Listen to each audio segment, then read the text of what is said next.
Hello बच्चों। आज हम लोग बिहार बोर्ड के जो प्रीवियस ईयर एग्जाम हुए थे उसका प्रीवियस ईयर क्वेश्चन देख रहे हैं। हम लोग chapter wise previous year question देख रहे हैं कि किस चैप्टर से कौन सा क्वेश्चन किस साल में आया था, सब यहाँ पे दिखाया गया है। तो हम लोग शुरुआत करते हैं क्वेश्चन चैप्टर 7वां व्यापार और भूमंडलीकरण चैप्टर का व्यापार और भूमंडलीकरण चैप्टर का लघु उत्तरीय प्रश्न हम लोग शुरू करेंगे। इसके पहले वीडियो में हम लोग इसका वस्तुनिष्ठ प्रश्न अपलोड कर चुके हैं, तो जिन बच्चों ने नहीं देखा होगा जाके इसके प्लेलिस्ट में देख सकते हैं। तो हम लोग शुरू करते हैं व्यापार और भूमंडलीकरण चैप्टर का लघु उत्तरीय प्रश्न। हम लोग chapter wise previous year question देख रहे हैं, तो आप लोग इस चैनल से जुड़े रहें ताकि आपको प्रीवियस ईयर वीडियो का सीरीज मिल सके। क्वेश्चन इसका पहला है, भूमंडलीकरण में बहुराष्ट्रीय कंपनियों के योगदान को स्पष्ट करें। भूमंडलीकरण में बहुराष्ट्रीय कंपनियों के योगदान को स्पष्ट करें। इसका आंसर देखते हैं। भूमंडलीकरण के कायम करने में विश्व बैंक, अंतर्राष्ट्रीय मुद्रा कोष, विश्व व्यापार संस्था तथा पूंजीवादी देशों की बड़ी-बड़ी व्यापारिक और औद्योगिक कंपनियां का बहुत बड़ा योगदान था। साथ ही अपने हितों की सुरक्षा और संरक्षित करने के लिए साथ ही क्या है अपने हितों की सुरक्षा और संरक्षित करने के लिए गठित संगठनों जैसे G8, ओपेक, आसियान, यूरोपीय संघ, G15, G17, डचेस, सार्क आदि की सभी भूमंडलीकरण की प्रक्रिया को विकसित करने में महत्वपूर्ण भूमिका रही है। नेक्स्ट क्वेश्चन देखते हैं। 1929 के आर्थिक संकट के कारणों को संक्षेप में स्पष्ट करें। 1929 के आर्थिक संकट के कारणों को संक्षेप में स्पष्ट करें। तो 1929 के आर्थिक संकट के निम्नलिखित प्रमुख कारण थे। 1929 क्या है आर्थिक संकट के निम्नलिखित प्रमुख कारण थे। पहला कारण है अति उत्पादन। प्रथम महायुद्ध के दौरान या प्रथम विश्व युद्ध के समय युद्ध के कारण अतिरिक्त मांग की पूंजी के लिए युद्ध के समय की अतिरिक्त मांग की पूर्ति के लिए कृषि तथा औद्योगिक उत्पाद में क्या वृद्धि की गई थी। नवीन तकनीक प्रगति से भी तकनीक प्रगति से भी उत्पादन में वृद्धि हुई थी। युद्ध समाप्त हो जाने के बाद भी अति उत्पादन का दौर रहा। उत्पादन के अनुपात में खरीदने वालों की संख्या काफी कम थी। उत्पादन के अनुपात में क्या है खरीदने वालों की संख्या काफी कम थी। अमेरिका द्वारा कर्ज वसूली। बहुत सारे देशों ने युद्ध के बाद अपनी तबाह हो चुकी अर्थव्यवस्था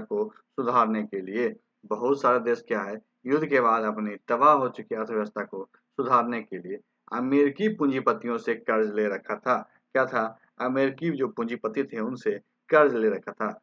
जब अमेरिका के घरेलू संकट के कुछ संकेत मिले तो अमेरिकी पूंजीपति कर्ज वापस मांगने लगे।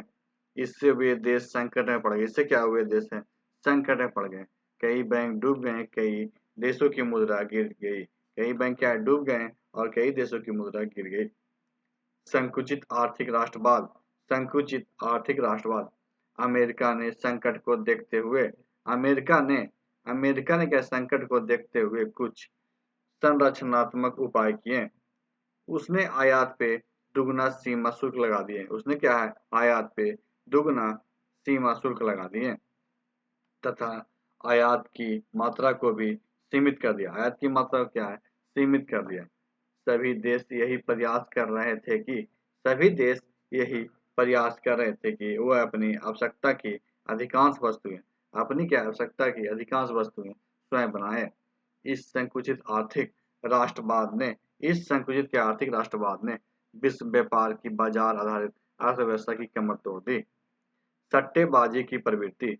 सट्टे क्या है? बाजी की प्रवृत्ति। अमेरिकी पूंजीपति यूरोप को ऋण देने के बजाय मुद्रा बाजार में सट्टा लगाने लगे। मुद्रा बाजार में क्या है? सट्टा लगाने लगे। इससे अमेरिकी ऋण पे टिके यूरोप का आधार सहसा खिसक गया। आरंभिक दौर में सट्टा बाजार के लाभ ने इस प्रवृत्ति आधुनिक दौर में क्या है? आधुनिक दौर में सट्टा बाजार के लाभ ने इस प्रवृत्ति को बढ़ाया और शुरू में लोगों के जुड़ने के कारण शेयर के भाव काफी बढ़े, किंतु कुछ ही के समय बाद शेयर का भाव उतने ही तेजी से नीचे गिर पड़ा। इस उपरोक्त प्रमुख कारणों से 1929 में विश्वव्यापी आर्थिक मंदी की शुरुआत हुई। इसका प्रभाव विश्वव्यापी रहा। इसका क्या प्रभाव? विश्वव्यापी रहा। तीसरा क्वेश्चन देखते हैं।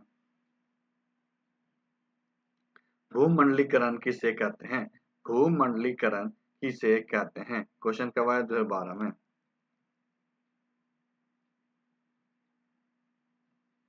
राजनीतिक आर्थिक सामाजिक वैज्ञानिक तथा सांस्कृतिक जीवन का एक वैज्ञानिक तथा सांस्कृतिक जीवन का एक अंतर्राष्ट्रीय स्वरूप जिसे क्या दुनिया के सभी भागों को आपस में जोड़ दिया है, भूमंडलीकरण कहलाता है। भूमंडलीकरण कहलाता है। क्वेश्चन देखते हैं चौथा। विश्व बाजार के स्वरूप को स्पष्ट करें। विश्व बाजार के स्वरूप को स्पष्ट करें, या विश्व बाजार किसे कहते हैं? विश्व बाजार किसे कहते हैं? 18वीं सदी के मध्य भाग से इंग्लैंड में बड़े बड़े कारखानों में वस्तुओं का उत्पादन आरंभ हुआ। ये कारखाने वाष्प इंजन से चलते थे। ये कारखाने क्या है? वाष्प इंजन से चलते थे। इस प्रक्रिया से वस्तुओं का उत्पादन काफी बढ़ा। उत्पादन के बढ़ते आकार के हिसाब से कच्चे माल की आवश्यकता हुई, जिसके कारण इंग्लैंड का ध्यान उत्तर अमेरिका, एशिया और अफ्रीका की ओर गया, जहां से उसे पर्याप्त मात्रा में कच्चे माल तथा बना बनाया एक बाजार भी मिल गया। कच्चे माल तथा क्या है? बना बनाया बाजार मिल गया। इन्हीं दो चीजों पे औद्योगिक क्रांति सफल होता। इसीलिए इंग्लैंड ने इन प्रचुर संसाधनों पे अस्थायी अधिकार का प्रयास आरंभ किया। इससे उपनिवेशवाद नामक एक नवीन शासन प्रणाली विकसित हुई। 18वीं और प्रारंभिक 19वीं शताब्दी का विश्व बाजार स्वरूप का आधार था कपड़ा उद्योग। नेक्स्ट 5वां क्वेश्चन देखते हैं।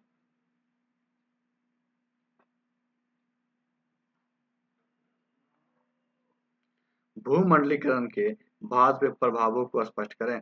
भूमंडलीकरण के भारत पे प्रभावों को स्पष्ट करें।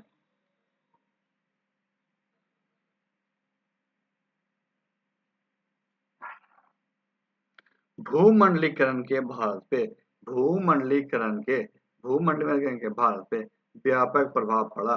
1991 ईस्वी की आर्थिक नीति की घोषणा के बाद भारत में पूंजी निवेश और व्यापार में व्यापक इजाफा हुआ। पूंजी निवेश के कारण देश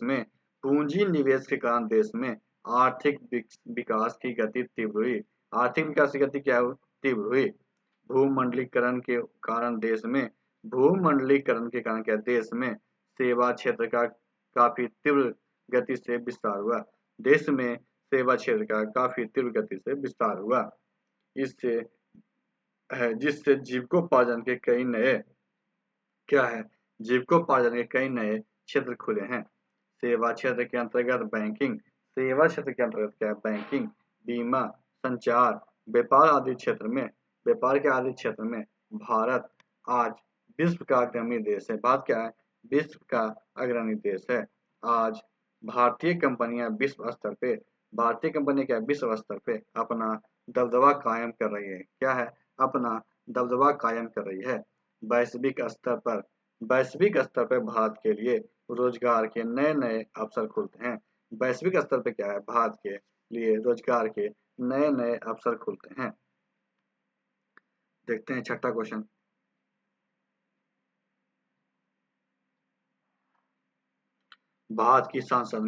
भारत की संसद में महिलाओं के प्रतिनिधित्व की स्थिति क्या है? भारत की संसद में महिलाओं के प्रतिनिधित्व की स्थिति क्या है?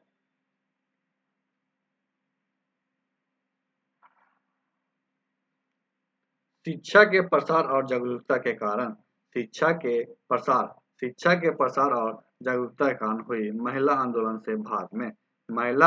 से भारत में महिलाओं को सत्ता में प्रतिनिधित्व मिलने लगा। महिलाओं के सत्ता में प्रतिनिधित्व मिलने लगा। फिर भी महिला प्रतिनिधि की संख्या संतोषजनक है। 15वीं लोकसभा चुनाव में 59 महिला प्रतिनिधि आए। 15वीं लोकसभा चुनाव में कितना? 59 महिला प्रतिनिधि आए। लेकिन इसका प्रतिशत 11 से कम ही है। इसका प्रतिशत क्या है? 11 से कम ही है। राज्य विधायिका में भी इनका प्रतिनिधित्व राज्य विधायिका में क्या है? इनका प्रतिनिधित्व 10% से नीचे है। बिहार में ग्राम पंचायतों में इनके लिए 50% सीटें आरक्षित कर दी गई है।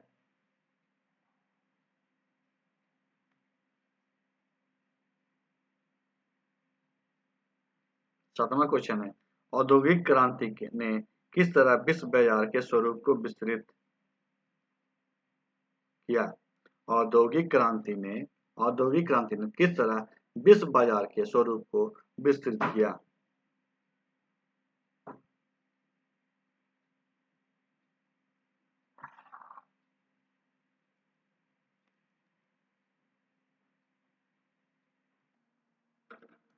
हम देख रहे हैं सातवां क्वेश्चन क्या था।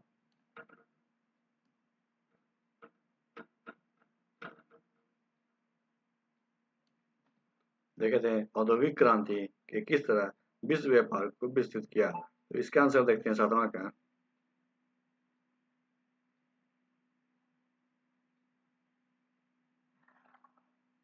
औद्योगिक क्रांति ने क्या बाजार को तमाम आर्थिक गतिविधियों का केंद्र बना दिया। औद्योगिक क्रांति ने बाजार को तमाम आर्थिक गतिविधियों का केंद्र बना दिया। इसी के साथ जैसे जैसे औद्योगिक क्रांति का विकास हुआ, इसी के साथ क्या है? जैसे जैसे औद्योगिक क्रांति का विकास हुआ, बाजार का स्वरूप विश्वव्यापी होता चला गया। बाजार का स्वरूप क्या है? विश्वव्यापी होता चला गया। और 20वीं शताब्दी के पहले तक तो इसे सभी महादेश ने अपने उपस्थिति कायम कर दी। 20वीं शताब्दी के पहले तक क्या है? महादेशों ने इसमें अपनी उपस्थिति कायम कर दी। 18वीं सदी के मध्य भारत से 18वीं सदी के मध्य भाग से इंग्लैंड में बड़े बड़े कारखानों में वस्तुओं का उत्पादन आरंभ हुआ। 18वीं शताब्दी के मध्य भाग से क्या हुआ? इंग्लैंड के बड़े बड़े कारखानों में वस्तुओं का उत्पादन शुरू हुआ। उत्पादन के बढ़ते आकार के हिसाब से कच्चे माल की आवश्यकता हुई। तब इंग्लैंड ने उत्तरी अमेरिका, एशिया और अफ्रीका की ओर अपना ध्यान खींचा। वहाँ उसे पर्याप्त मात्रा में कच्चा माल और बनाया गया एक बाजार भी मिला। मैनचेस्टर, लिवरपूल, लंदन आदि बड़े-बड़े नगरों का उदय इसी परिणाम में हुआ था। विश्व बाजार इस स्वरूप का आधार कपड़ा उद्योग था। विश्व बाजार क्या है? इस स्वरूप का आधार कपड़ा उद्योग था। क्वेश्चन देखते हैं 8वां।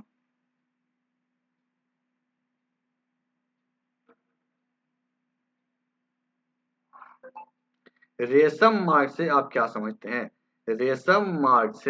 रेशम मार्ग से आप क्या समझते हैं?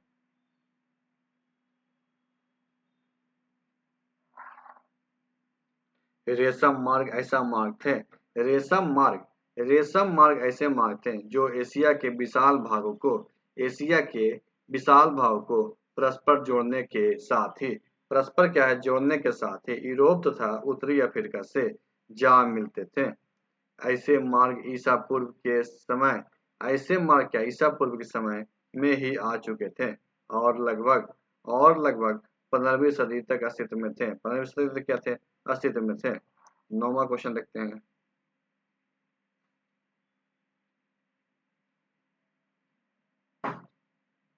न्यू डील से आप क्या समझते हैं?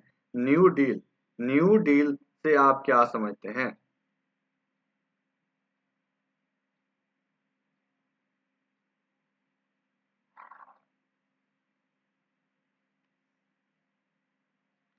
आर्थिक महामंदी के प्रभाव से उबरने के लिए अमेरिकी राष्ट्रपति फ्रैंकलिन डी रूजवेल्ट ने जो नई आर्थिक नीति अपनाई। आर्थिक मंदी के प्रभाव से उबरने के लिए अमेरिकी राष्ट्रपति फ्रैंकलिन डी रूजवेल्ट ने जो आर्थिक नीति अपनाई उसे न्यू डील कहा जाता है। उसे क्या है? न्यू डील कहा जाता है। इस नीति के अंतर्गत क्या है? जन कल्याणकारी की व्यापक योजना बनाई गई। इस योजना का उद्देश्य कृषि और उद्योग में संतुलन स्थापित करना। इस योजना का उद्देश्य क्या है? कृषि और उद्योग में संतुलन स्थापित करना तथा मानव समाज और स्वाधीनता को सुरक्षित रखना था। 10वां नंबर क्वेश्चन देखते हैं।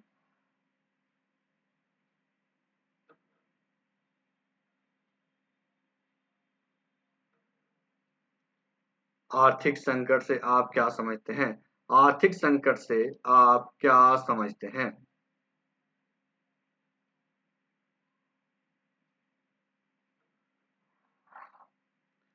आर्थिक संकट अर्थतंत्र में आने वाली वैसी स्थिति से है। आर्थिक संकट क्या है? अर्थतंत्र में आने वाली वैसी स्थिति से है जब उसके तीनों आधार कृषि उद्योग और व्यापार का विकास अवरुद्ध हो जाए। लाखों लोग बेरोजगार हो जाएं। बैंक और कंपनियां का दिवालिया निकल जाए तथा वस्तु और मुद्रा दोनों की बाजार में कोई कीमत नहीं रहे। वस्तु और मुद्रा क्या है? बाजार में कोई कीमत नहीं रहे। नेक्स्ट क्वेश्चन देखते हैं 11।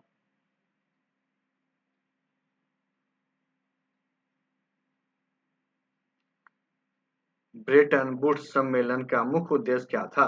ब्रेटन वुड्स सम्मेलन का मुख्य उद्देश्य क्या था?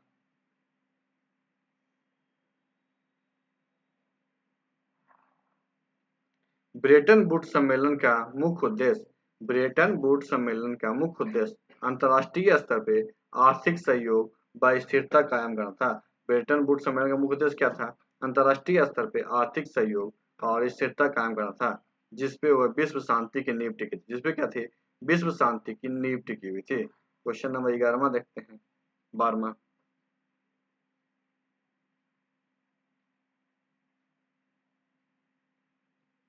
1929 की आर्थिक मंदी के प्रमुख कारण क्या थे? 1929 की आर्थिक मंदी के प्रमुख कारण क्या थे?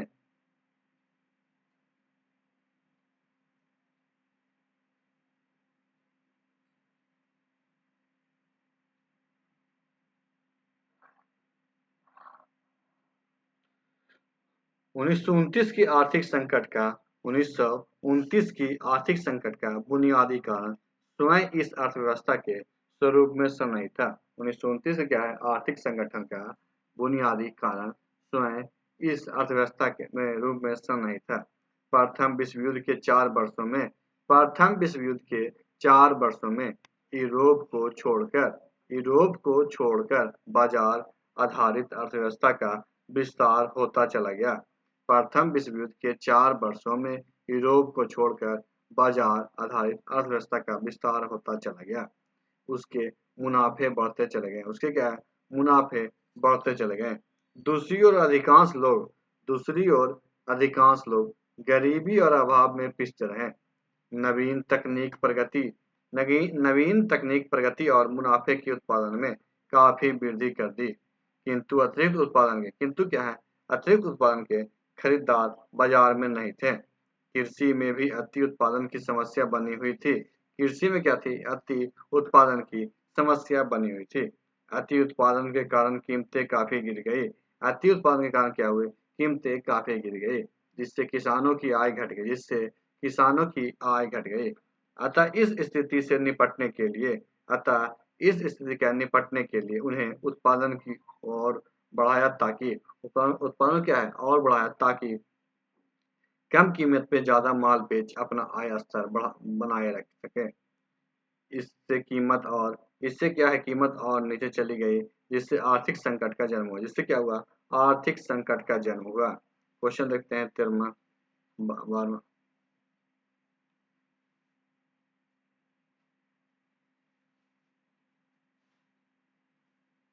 13वां क्वेश्चन है, न्यू डील क्यों लागू की गई? न्यू डील क्यों लागू की गई? इसका आंसर देखते हैं।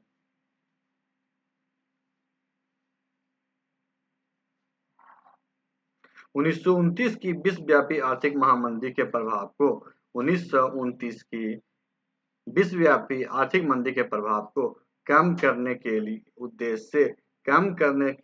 तत्कालीन अमेरिकी राष्ट्रपति फ्रैंकलिन डी रूजवेल्ट ने नई आर्थिक नीति अपनाई, जिसे न्यू डील के नाम से जाना जाता है। जिससे क्या है? नई न्यू डील के नाम से जाना जाता है।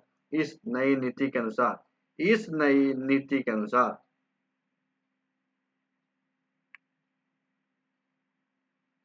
जन कल्याण की एक बड़ी योजना के तहत, जन कल्याण क्या है? एक बड़ी योजना के तहत आर्थिक राजनीतिक और प्रशासनिक नीतियों को नियमित करने का प्रयास किया गया।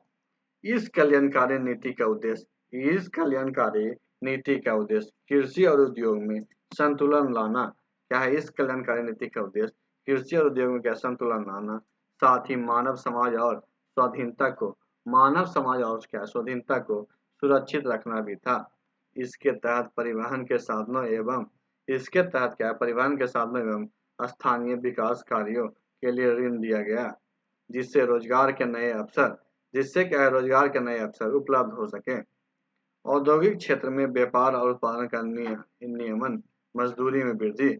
औद्योगिक क्षेत्र में क्या? व्यापार उत्पादन के नियमन, मजदूरी में वृद्धि, काम के घंटे तय करना, मूल्यों में वृद्धि को रोकना इत्यादि क्या कार्य किया गया। तो आज की वीडियो में समाप्त करते हैं। नेक्स्ट वीडियो में हम लोग इस चैप्टर का दीर्घ उत्तरीय प्रश्न पढ़ेंगे। क्या पढ़ेंगे? इस चैप्टर का दीर्घ उत्तरीय प्रश्न पढ़ेंगे। तो आज की वीडियो में समाप्त करते हैं। वीडियो को लाइक कीजिएगा, दोस्तों का शेयर कीजिएगा और हमारे चैनल को सब्सक्राइब कीजिएगा। वीडियो देखने के लिए आपका धन्यवाद।